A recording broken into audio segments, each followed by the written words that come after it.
चीनमधून कर चुकवून निकृष्ट बेदाण्यांची मोठ्या प्रमाणावर आयात होत असून यामुळे द्राक्ष उत्पादक शेतकऱ्यांचे आणि राष्ट्रीय महसुलाचे मोठ्या प्रमाणावर नुकसान होत आहे।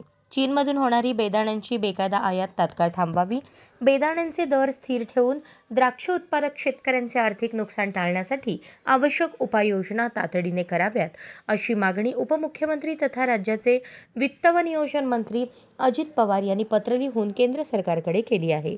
उपमुख्यमंत्री अजित पवार यांनी या संदर्भात केंद्रीय कृषी व शेतकरी कल्याण मंत्री शिवराज सिंह चौहान तसेच केंद्रीय व्यापार मंत्री पियुष गोयल यांना पत्र लिहिले असून महाराष्ट्रातील आणि देशातील द्राक्ष उत्पादक शेतकऱ्यांच्या प्रश्नांकडे त्यांचे लक्ष वेधले आहे। चीनमधून निकृष्ट दर्जाच्या बेदाण्यांची बेकायदा आयात वाढली आहे। आयात कर आणि शुल्क चुकवून बेदाणे मोठ्या प्रमाणावर भारतात आणले जात आहेत।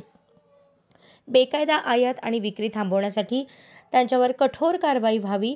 आयात होणाऱ्या बेदाण्यांचा दर्जा तपासण्यासाठी तसेच कर वसुली योग्य अचूक होण्यासाठी बंदरे, विमानतळ, बाजारपेठांच्या ठिकाणी तपास व कर वसुली यंत्रणा कार्यक्षम करावी।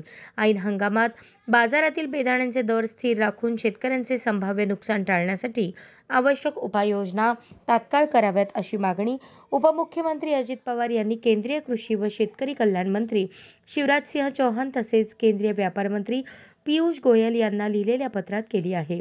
महाराष्ट्र राज्य द्राक्ष उत्पादक संघ पुणे यांनी या संदर्भात उपमुख्यमंत्री अजित पवार यांची भेट घेऊन या प्रश्नाकडे त्यांचे लक्ष वेधले होते।